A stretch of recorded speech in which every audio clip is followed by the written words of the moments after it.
Hey folks, welcome back to another Horror Pack indie movie review from the Maine Morgue. My name is Jamie Santamore. A little bit about Horror Pack before I get into the review this week. Horror Pack is a monthly subscription box, much like a Box of Dread or Loot Crate. Same idea, except for instead of getting little trinkets and toys and autographs and things like that, you get either 4 Blu-rays or 4 DVDs. The DVD pack costs $19.99 a month, and the Blu-ray costs $24.99. Now, if you get both packs, you are guaranteed to get 8 different titles, which, I mean, that's pretty friggin' cool. If you use the promo code, Join the Pack, you get $3 off your first month's subscription box, which is pretty cool. All right, up this week is a film called Open Windows. Here is the cover art, starring Elijah Wood and Sasha Grey.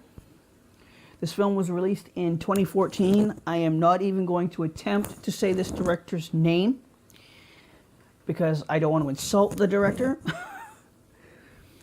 Some things I liked about this movie. I thought the story was absolutely amazing, fresh, new, exciting. The acting was very, very good in this movie. Sasha Grey was amazing in this movie. And yes, for those of you that don't know, and those of you that do, I'm not going to avoid the topic. Sasha Grey is a former adult film star turned mainstream actress. She has done a ton of stuff in the mainstream. This was actually the first thing I'd seen her in the mainstream. Blew me away with her performance. And I'll tell you, there's a scene in this movie where she is forced to do a striptease in front of her web camera, much like I am sitting in front of mine right now.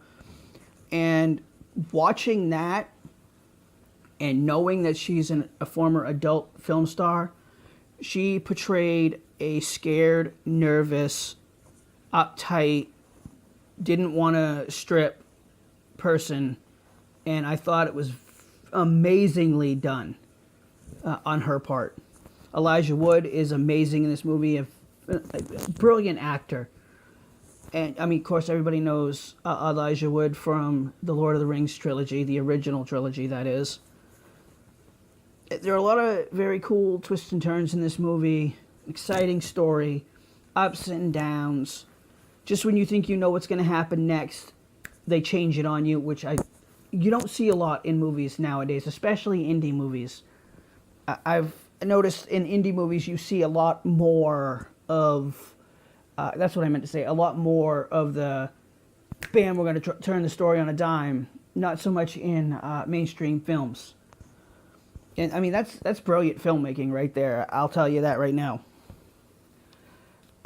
This was really, the movie takes you on a roller coaster ride from beginning to end. There's never really any dull moment in the story. With that being said, a couple of things that I did not like about this movie. I really disliked the ending of this movie. It was weird and confusing, and I thought for sure this was going to be one of those movies where they gave you that dull, like, what the fuck was that ending? And then hit you with a mid-credit scene and explain it. Or tell you what happened next. Cat just ran underneath the table, I'm sorry. And it really didn't. It just kind of ended, and I wasn't really sure what to expect. I was like, wow, what just happened? And I actually went back and rewatched the ending, like, okay, did I miss something? And it just kind of fell flat for me. And the last thing that I really didn't like was the voice of the antagonist in the movie. And I don't know if they ran the person's voice through a machine or what. It was off-putting in both a good way and a bad way. After a while, it became annoying to me, I mean, just as a viewer. And sometimes the action, when it really got going, was hard to follow. Those are the only things I really disliked about this movie, which there wasn't a lot. I mean, 3 things. Which is why I ended up rating this movie a 4.5 out of 5 stabs. That's all I got this week for the indie horror movie review. Thank you guys for watching this video. Take care, everybody. I will be back on Wednesday with a landmark 20th episode of the Maine Morgue, which we've done the show 20 weeks in a row. I'm really excited about it. I got some cool topics this week. All right, everybody take care, and I will be back next Saturday with another Horror Pack indie movie review. I will hopefully have my Horror Pack by then and be able to do maybe a new movie from there. I still have tons of indie movies that they've sent me to watch and review. So I'll see you guys next week for those of you that only watch the movie reviews, and for those of you that are both Maine Morgue podcast watchers and the watchers of these. Take care, everybody. Thank you. I will see you guys. Stay humble. Stay hungry, my friends.